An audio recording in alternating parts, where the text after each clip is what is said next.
Hi, everybody. It's Veronica Drake, and I'm here today doing something special, something new, and something that, quite frankly, is foreign territory for me. As you know, I am a medium. I am a psychic/intuitive, and I also channel. What I've not done before is trance channel. I am a crown to mouth channeler, and what that means, what I hear comes out, but I'm actually going to attempt to trance channel the energy of Jesus.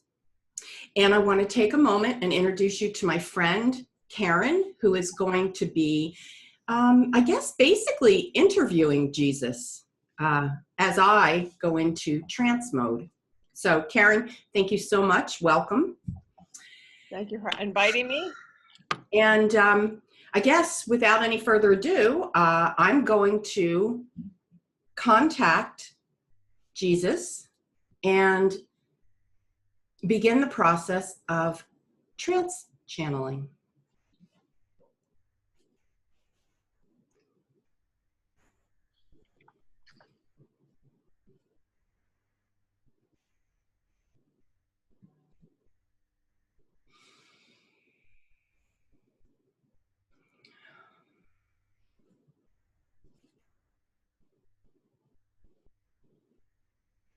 Hello.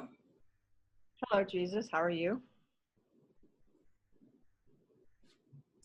I'm very well, thank you. And I'm excited for this opportunity to come forward and set the record straight, to do more teaching, and to offer a little bit more healing in the world.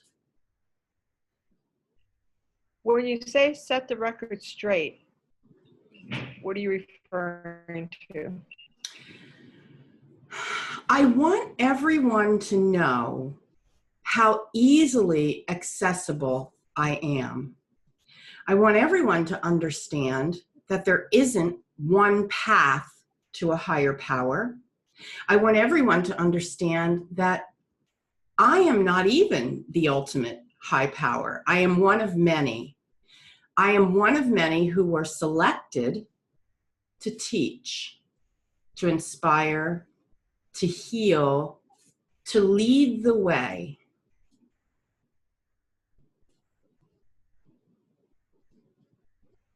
If there was one question that you wished humanity would ask, what would that be?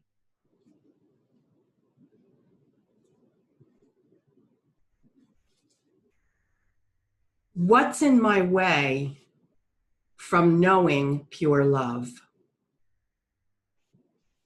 People get lost because they look for answers outside of themselves. They look for answers in organized religion. They look for answers in the way that they belong to something, whether it's a family, a group of friends. They look for other people to show them the way. And in reality, you are love. You already are the answer. And if you're blocked and if you are not receiving pure love, it's because you've lost your way. It's gotten too complicated, too convoluted, and there's too many outside sources chatting at you about how things should be. This can be a tricky question, but do you have a different perspective than we have? Because it seems like we're all waiting for something big to happen.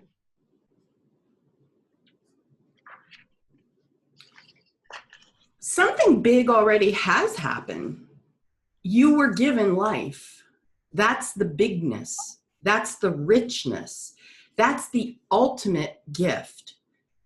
And the only reason you were given life is so that you could come and represent the pureness of love, the knowingness of what created you, and so that you could use the gifts of your soul to create wholeness within. People are out of sorts. Humanity is out of sorts. They're looking to false gods. And what I mean by false gods is they're looking to other sources for fulfillment, for love, for peace, whether it be in another person or whether it be in a belief system, when in reality, it's all about turning within and looking inside of who you are and listening to your soul. There is a teaching that I taught about the seeds and where they're planted. It depends on the type of environment that you plant the seed in as to whether it will prosper or whether it will wither. And so the same is true for each and every one of human beings. If you plant your seed in falseness, if you plant your seed in someone else's garden, you will not have prosperity. And I mean prosperity not from a financial perspective. I mean prosperity from a completeness, a wholeness of love. That's how prosperity is defined, a wholeness, an alignment with your soul. That is the richest way that you can find yourself being on this earth. How do you define our soul?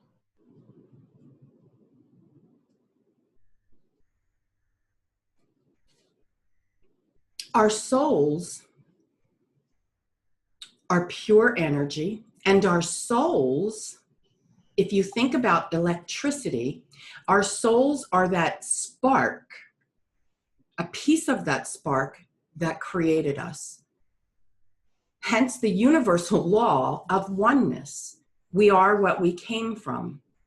And so the soul cannot be diminished.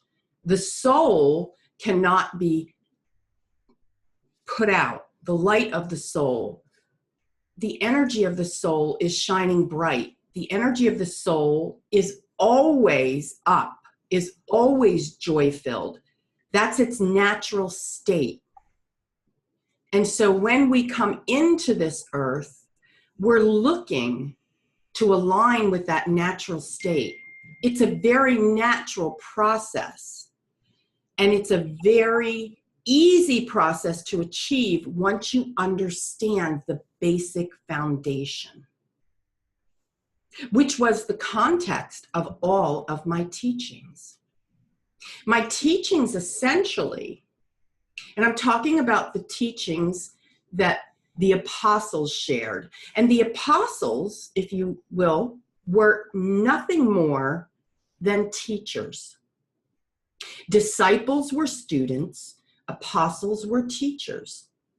And the way that they taught was appropriate for the time.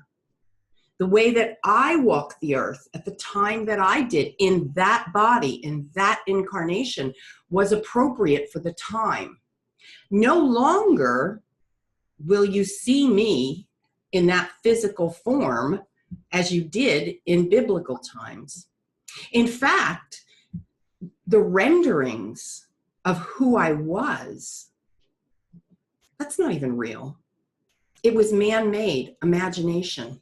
Human beings need something tangible to hold on to, and therefore, I was born to look like what people's perception of me was.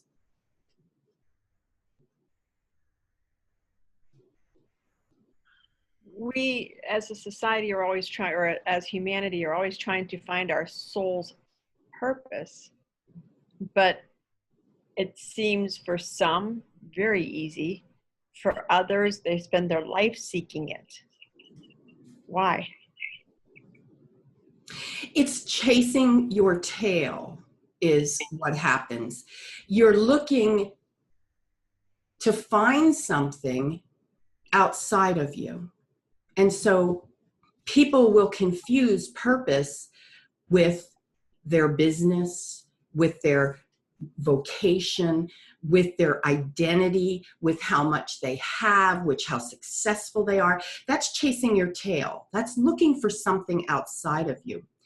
Purpose was something that was instilled in you and agreed upon by you with God, the Almighty, the Source, the Creator. And that purpose has a compartment inside of you. And that purpose is what you can do effortlessly.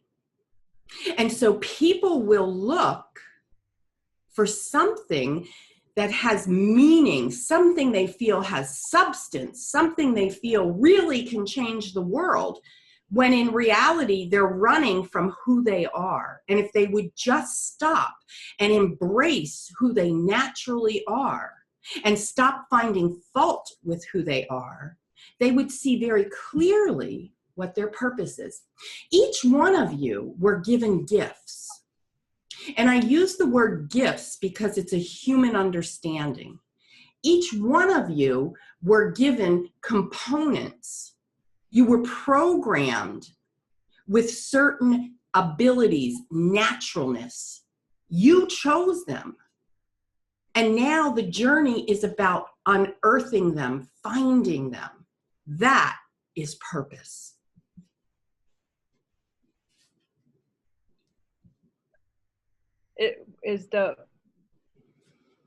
What is your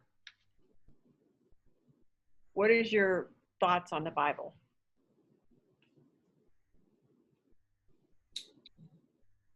The Bible is a beautiful story.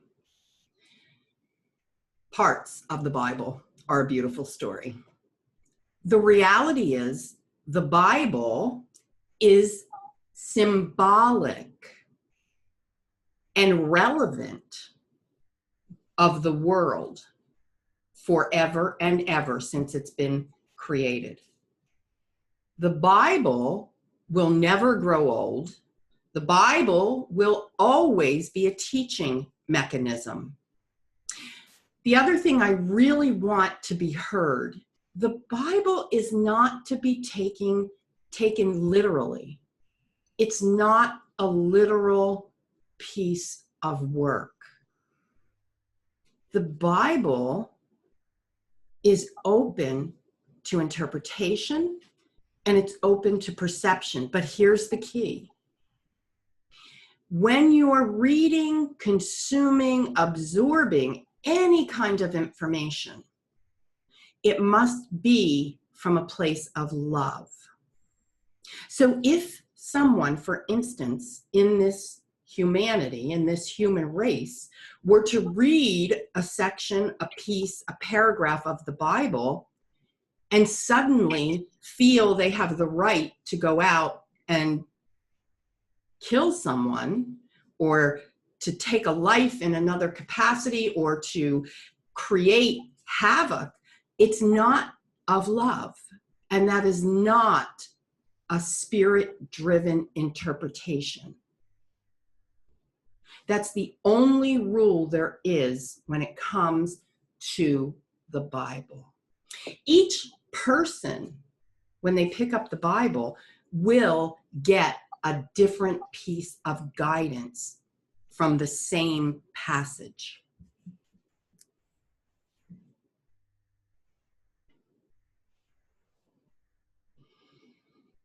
One of the most, and I express these questions as a human, as a spiritual being walking as a human on this planet. One of the most talked about, speculated events is the Last Supper. Can you speak to the Last Supper?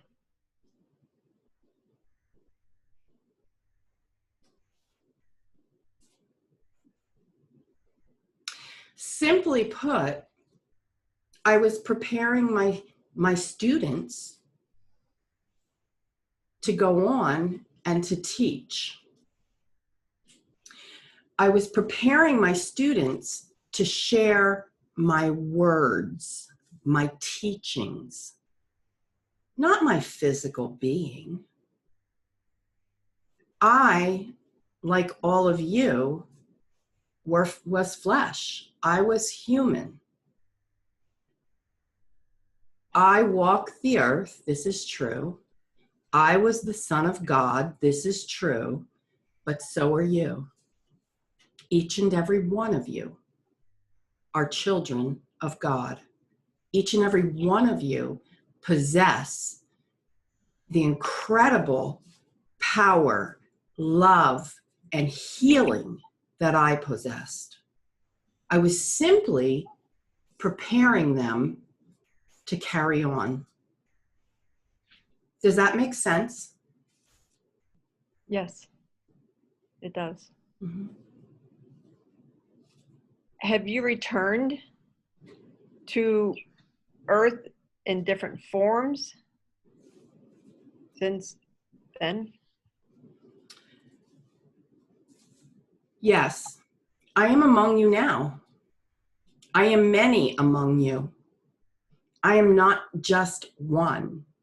There are many who represent and who are a piece of who I was.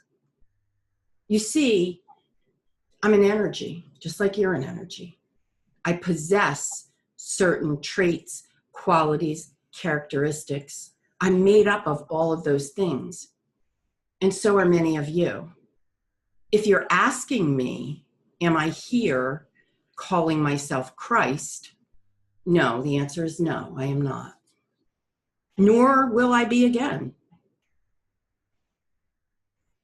That role, that lot, it served its purpose. And so I've moved on, just like you all move on.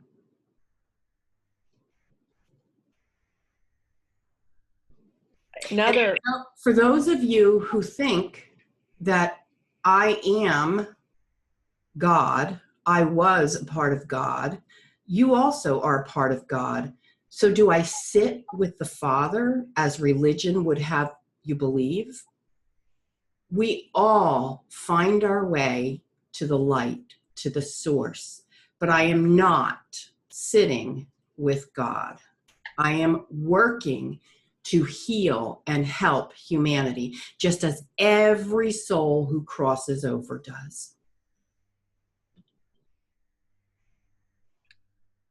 Were you, when you walked the planet, were you married? I was not married in your traditional sense of married. No, I was not married.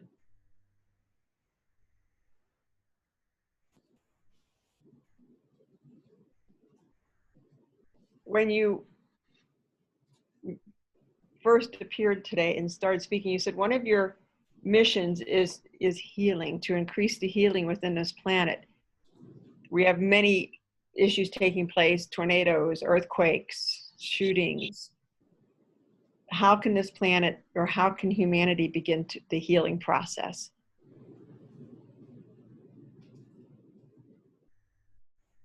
First, I'd like to set the record straight about natural disasters, as you call them. They are not anything that is used as a means of mass destruction. That's not what they're about. This is truly Mother Earth being Mother Earth. If you look at the Earth, and we're only talking about planet Earth, if you look at the Earth and you look at where certain disasters happen and what's happening around those areas of disaster, you would see very clearly humanity had no reason or place being there. This is Mother Earth being Mother Earth. The greed and the selfishness has put people in harm's way, has created loss of life. This is not anything that our Creator would have done. This is man-made. And so The brokenness, if you will, of the planet as a whole is all about stepping away from love. I have always been about love. I have spoken directly to people who have brought forth my words, and the end all be all has always been about love. I want to give you a very simple example. If you're in a fight with someone, a verbal fight, and you're screaming and they're screaming, it's evident that there isn't any love. But the minute that you engage your soul, which the soul is what we came from, it's a piece, and the soul is pure love. If you were able to step back, take a breath, and engage your soul, you would bring love, the energy of love, into the mix. And there wouldn't be harsh words. There wouldn't be competition. There is a consistency in pieces of this world where people fight in the name of religion. That's just not true. It's not about religion. First of all, there is no religion. Second of all, it's ego. It's not about whose God is better. It's about what human has more puff, what human has more stamina. It's come down to the human level. What I will say to this is each individual soul walking the earth has the potential at any given moment to literally slip into love and choose to take a different direction when they are gravitating away from love.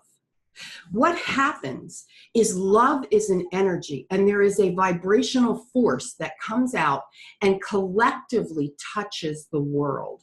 It's not myth that if you pray for someone or that you send healing vibes to someone, it's not a myth. Those vibes are received and absorbed into the humanity. When you have huge numbers of humanity, a collective consciousness, we might call it, and you're all focusing on sending the same loving vibe, it is felt all over. There's reverberation that comes out, and it just flows out, and there's more love and more love. You've gotten out of balance with that, though. There's more hatred, more selfishness, and we need to send more love. How do we send more love? Is it going to take one person, a group of people, to send more love to heal?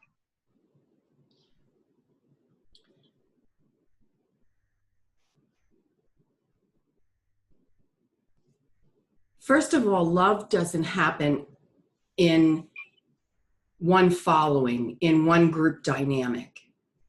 It's not like the Catholics and the Jews and the Protestants and the Muslims. It's not anything about that. It's about the individual. And so individually speaking, if each person were to understand what love actually is, therein lies the problem. Most people don't know what love is. And when most people say they love, there's usually stipulation. There's usually condition. If you're honest and you look at yourself, you love when it's easy to love. True love, true unconditional love happens even when it isn't easy. And too many people throw their hands up in the air and say, not my problem. Too many people walk away and say, it's your fault, you live with it. Too many people are gluttonous. Too many people worship what other people have. And the reality is, it all starts within. Now, I want to speak to the contract that each one of us comes in with. And I say us because I too came in with a contract. Yes, we come in to fulfill certain obligations. Yes, we come in to learn certain lessons. Absolutely, we are dealing with and healing certain lessons, experiences. You might call them karmas. Yes, we are doing that. But if you really get down to it and you say, how can I solve, serve, get rid of my karma? The only answer is love. Everything is built on love. Everything. So it begins with the individual looking inside, not worshiping someone, something, but understanding that love is the true altar. So what would your definition of karma be? In the human form, we believe what goes around comes around. Is that the true definition of karma?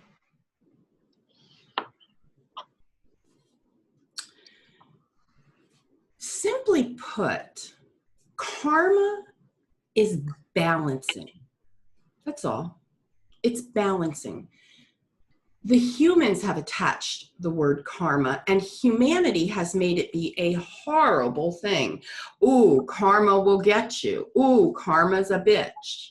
That's a human thing. Karma isn't a bitch when you think about you're leveling the playing field, you're balancing out. This is the universal law of compensation and correspondence. What goes out must come in. If you are to receive something, you must give something up. That is the definition of karma. You can use the word karma if you like, because people are comfortable with that word, but I prefer the word balance. You spoke about contracts. There is a view that before we come into this world in this form, we do a contract ahead of time. We know we make the choice to come in as we come in and as we leave. Is that contract able to be changed over our lifetime, or is it set out already? The only parts of the contract that can be changed are the parts that you've worked through, the parts that you've balanced out. They then fall by the wayside. And so as you work on these lessons, on this balancing, yes, you release parts of your contract.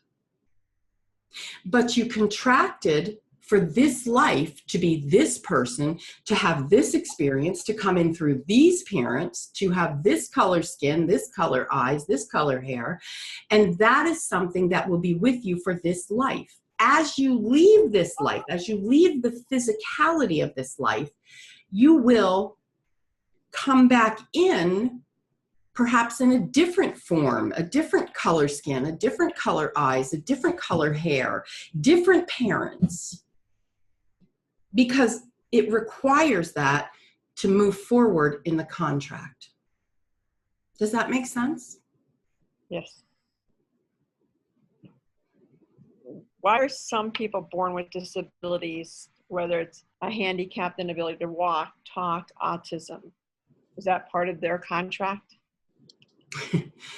Because these individuals are brilliant.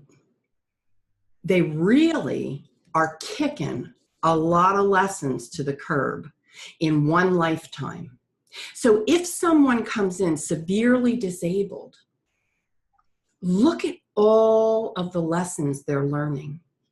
Look at what they've done and set their soul up for in a very positive way. Now, it's not an easy road here on earth, but it certainly speeds up the lesson process. And quite honestly, there are more souls looking to come in through handicap challenge bodies than you would think. Why? Because it shortens the go around. there's not as much to come back for. And in fact, if you have 2 lifetimes with disabilities, severe, significant disabilities, you can then be put to rest and go back with the Creator and return to the energy that created you. You don't have to do Earth School anymore.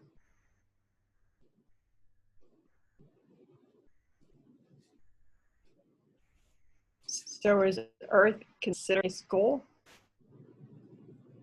Absolutely. This is the best teaching ground for each soul. This is such a diverse playground for the soul. So many experiences can happen for the soul. And this is absolutely the best place a soul could work through its lessons.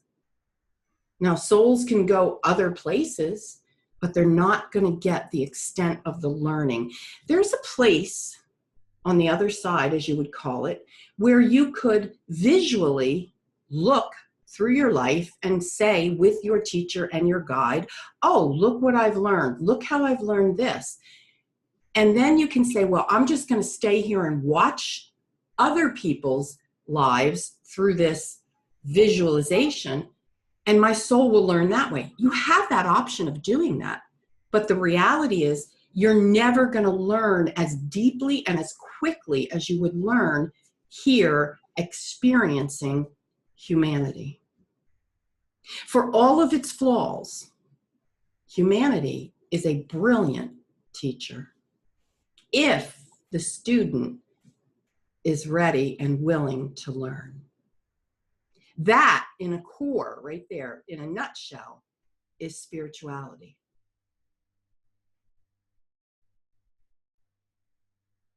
How do we send the signal that we want to learn, that we want to evolve and have a much higher spiritual awakening? How do we let you know? Mm-hmm. And as a human? It's all about vibration. When you start walking in love, and I'm talking total love, you will feel your own being raise up. And instantly you will be met with the energy that matches your own. And you will be guided. There are people who do what Veronica does, and they see things and they hear things and they share things. And that is the way that we are all meant to be. It's not an exclusivity. It's not a gift for certain people. The reason certain people do it is because they've worked hard to raise their own vibration. They worked hard to live in love. But that doesn't mean that they are 100% there. As long as a human is on earth, they're never 100% there. Ever. Doesn't work that way.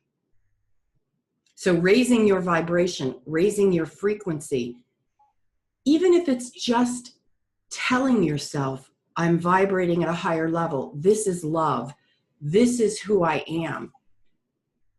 Remembering who you are, remembering that you are love.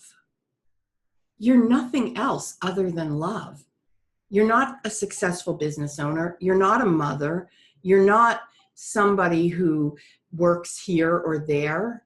You are, for all intents and purposes, you are love. You are a beautiful, white, glowing ball of love that has the spark of humanity put in you. We are told that if we see a gift, or if we see something, if we recognize something in someone else, that means that peace is within us. So if we recognize in someone else that they're an amazing healer, that we can also be that type or have that skill set of healer. That's a sign that 2 souls are seeing each other. And yes, that is accurate. That is when 2 souls look at each other and 2 souls recognize each other and want to come together and support each other. Now, the human doesn't always do that. Most times the human will find competition in that comparison. And so I would invite you, I would encourage you to look at what you see in other people and to say, I too am part of that, because going back to the law of oneness, we are all what we came from. Someone cannot have something that you don't. The fact that you haven't seen it yet is why you're not using it. But if you identify it and you walk forward and into it and embrace that energy, you too will have that experience. So going back to the Bible and the stories contained therein, there are stories of the burning bush, there are stories of changing water into wine. First, are they true? And secondly, if they are true, does that mean that humans also have that same ability if they had stood in total love?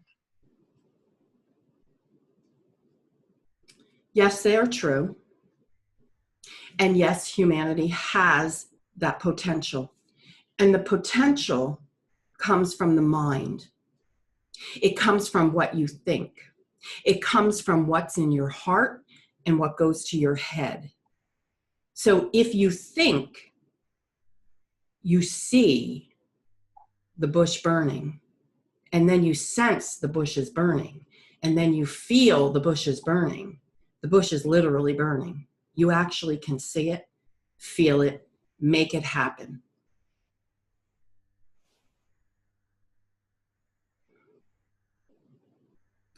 There is a direct connection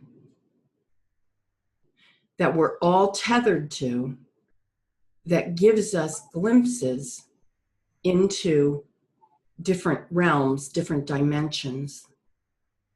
And not everyone is comfortable with that. And not everyone is here to experience that. And it's not about whether you're the chosen one. It's about whether you choose to use it. No one's looking at you and anointing you the chosen one. It doesn't work that way. So we are all the chosen one if we choose to be the chosen one. Precisely. Precisely. And that means you get all of the gifts that come with being the chosen one. All of the insights, all of the power, all of the love. And make no mistake, there's no room for fear, ego, hatred, because if any of that energy is present, you're not going to get access to those gifts. And so all of the people walking on the face of the earth have this potential to access the gifts. But the reality is, not very many of them keep on the right track and stay in alignment with love. And therefore, they're denied complete access.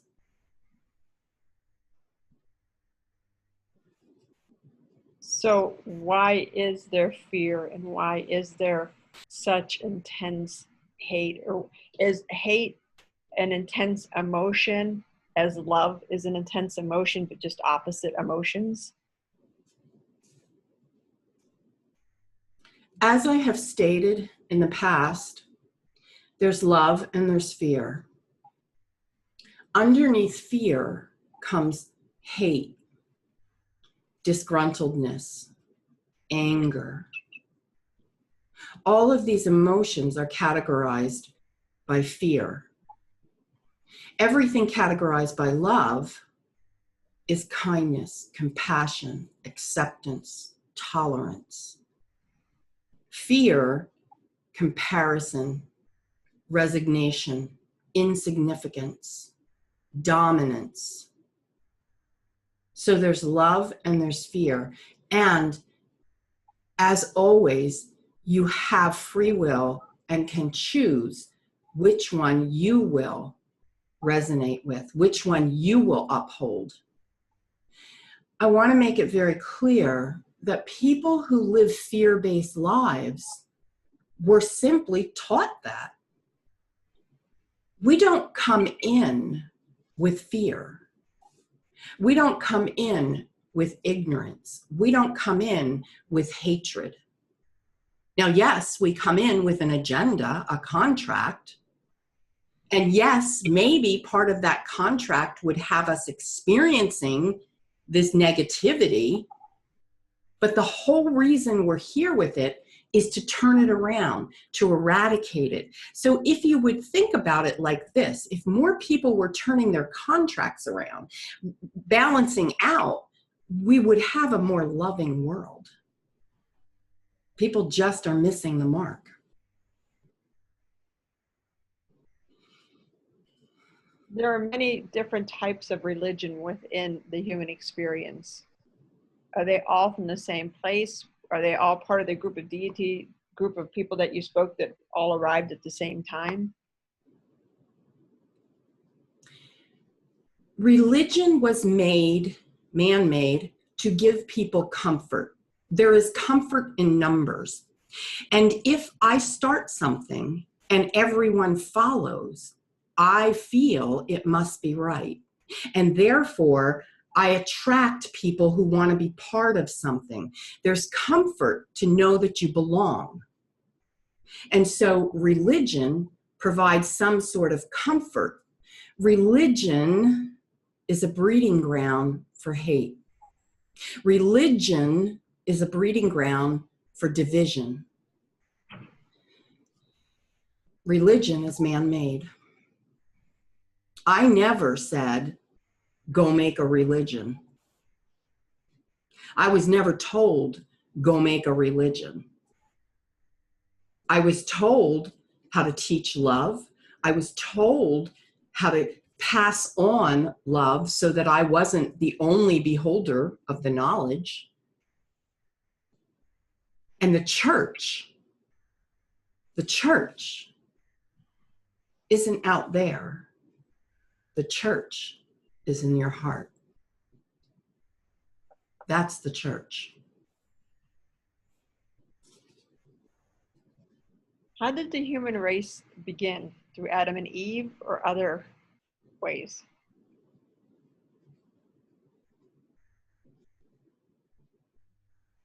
It's a combination. Adam and Eve, science, everything lining up. It isn't one way or the other, the way you humans explain it. It's a combination of both, working together, because over science, over what you call the Big Bang, over Adam and Eve, bigger than all of that is the all-knowing, all-being omnipresence of the Creator, who just always was. That's something that humanity will always struggle to understand. Until you meet the Creator and understand it fully, you're never going to be able to articulate it here on Earth. There's nothing to compare it to. And the human mind needs comparison, and there just isn't.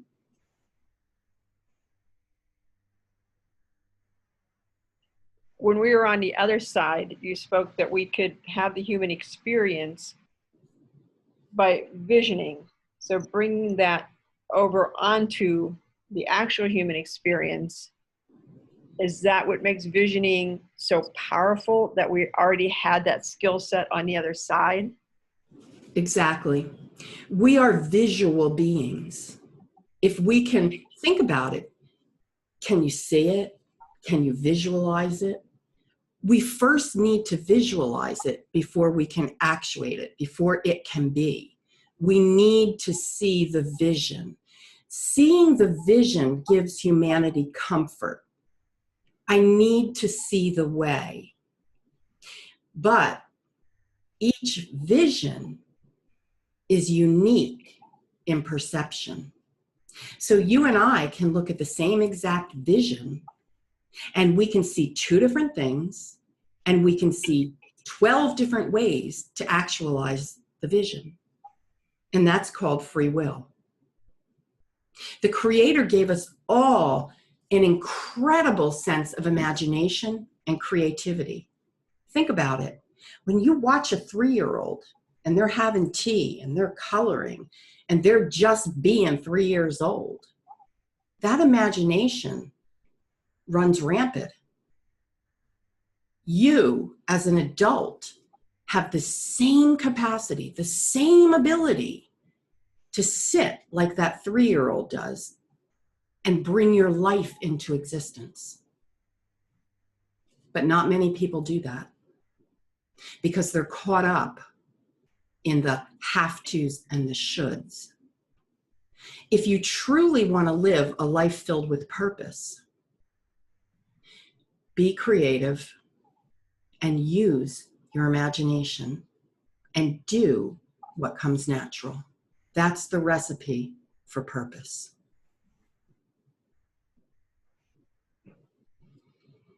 Is there a difference between talking to you and praying as in Our Father or Hail Marys? No. The Hail Marys and the traditions, they're beautiful and they give people so much comfort. Again, people like their familiarity. People like the safety of the group. People like to know that they belong somewhere. But I can hear you if you're sitting on the toilet. I can hear you anywhere you are. The reality is, you call me, you address me, I hear you. You don't need a formal introduction. And you don't need a formal introduction with your angels or your spirit guides either. They know who you are. That's a human thing to think they don't know us.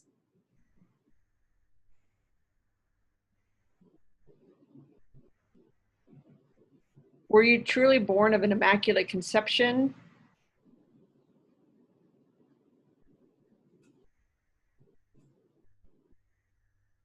Yes, that is true. That is true. That is the power of what created us. That is possible. It is absolutely true. I don't think anything more needs to be said on that. That is probably going to blow a lot of human minds.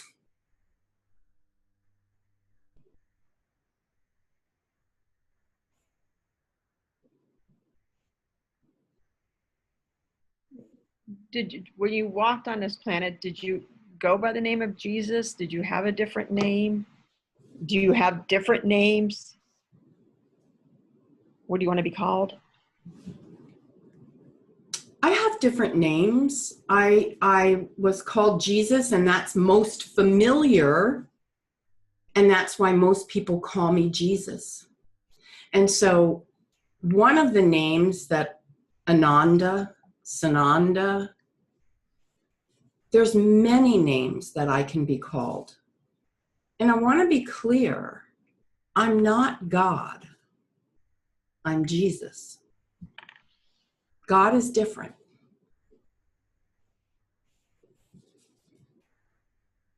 Do you have questions about God being different? I do. I can see your wheels spinning.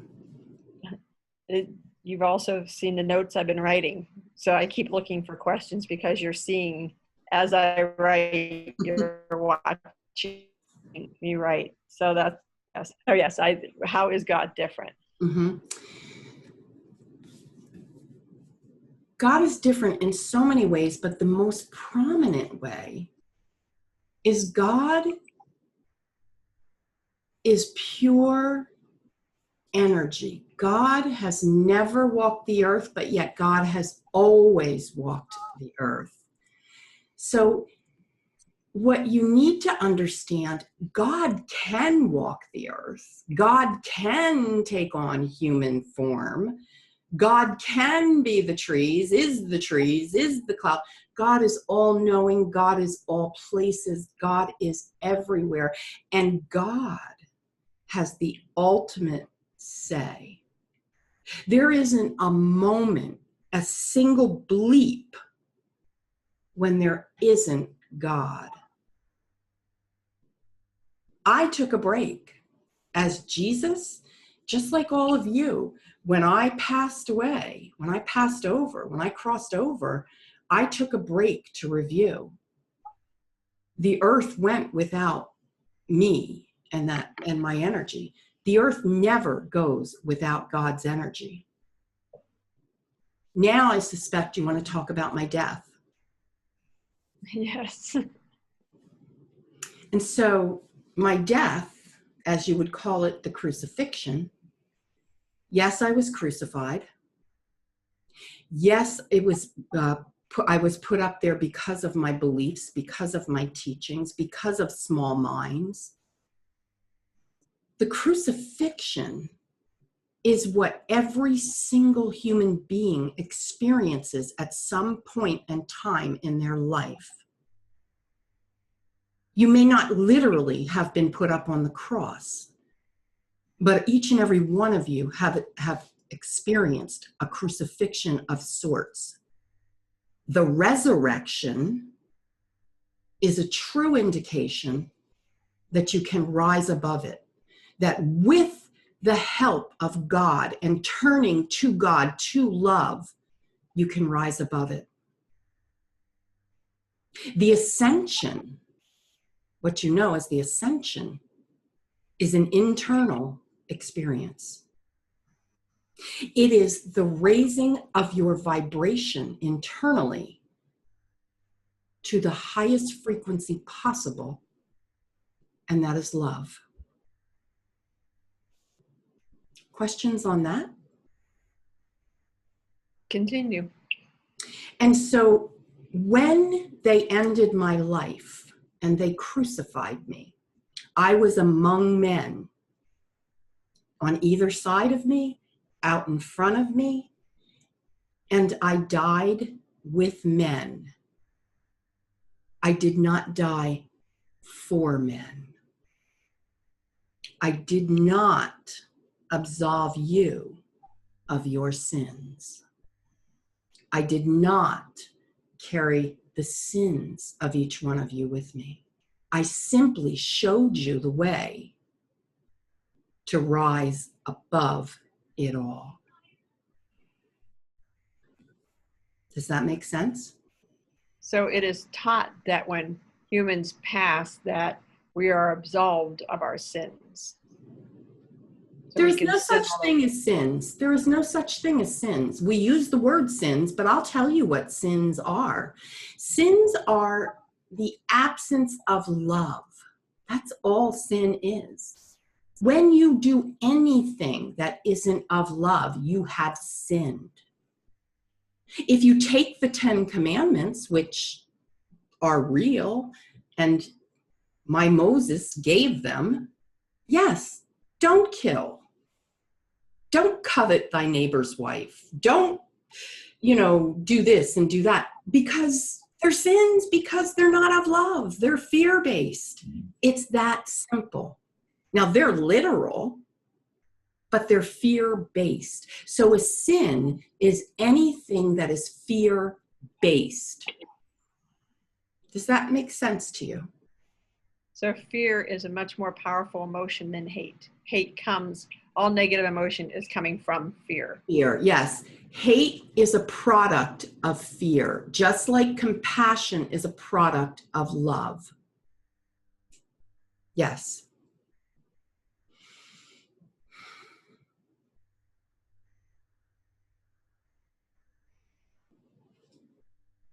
We're told that if we want to see true love, the power of unbelievable love, that we will see that within dogs and cats and animals. Is that true? That is very true. And the reason is there's no agenda. A dog, a cat doesn't have an agenda. A horse, they don't have an agenda, and they are not in fear. They don't know fear. And so their energy is always pure. If you want a true test of someone's character, introduce them to a dog. Just like you could introduce them to a 2-year-old. You're going to get the same reaction. Either the dog is going to love and accept them, or the dog is going to be suspicious and back off, and the child will be the same way. The child being that way, you might call it an intuitive knowing, an inner knowing. That's our inner radar, if you will. That never goes away from us. So you, as an adult woman, have the ability to feel someone else's energy, just like that 2-year-old did, just like the dog did, just like the horse does. In fact, animals were put on this planet to help us heal. Us, I say us because I am one of you. And the reality is, I used animals in my life to help me heal. It was a very important connection for me to have with the animals that brought my body into different places. The animals I rode on, we exchanged energy, we absorbed each other's energy. There was a connection. And so if someone's born into this world with a handicap, as we talked about earlier, pairing them with an animal will help them in the sense that there's unconditional love, and love heals all. Does that make sense to you? It does. So you have your seeing eye dog, you have your therapy dogs, you have your therapy horses. There's a reason for that. That was meant to be. And that's the purpose of animals. As we prepare to wrap up, that we are told in this form that we are in the third dimension, but we're also told there's a fourth, fifth, sixth, and seventh dimension. Are there other dimensions, or is that just an expression of human evolution? Dimensions are levels of consciousness. That's all. And so if you say, I'm in the third dimension, which you call this the third dimension, and you're walking around in your 3D and you work on it and you raise your elevation, you then can go to the fourth dimension, and then you're opened up to something else, and then you go on to the fifth dimension, and so on and so on and so on. Yes. Does that answer your question? It does. So what question am I not asking? Because I feel on your side, you're seeking a question that I'm not asking. So what is that question?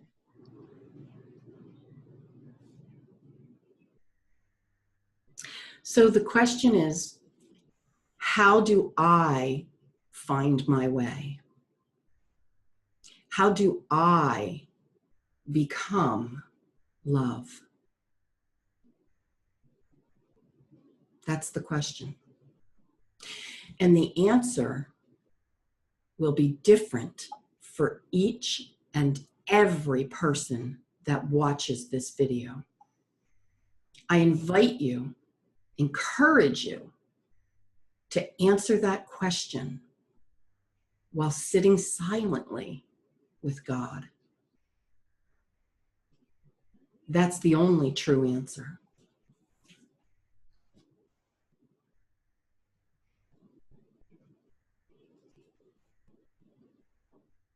I'm not sure how to wrap this up. How about if you just say goodbye? It's been an honor and a privilege. Goodbye, and I look forward to seeing you as you walk with all of us on our pathway. Thank you. Bless you.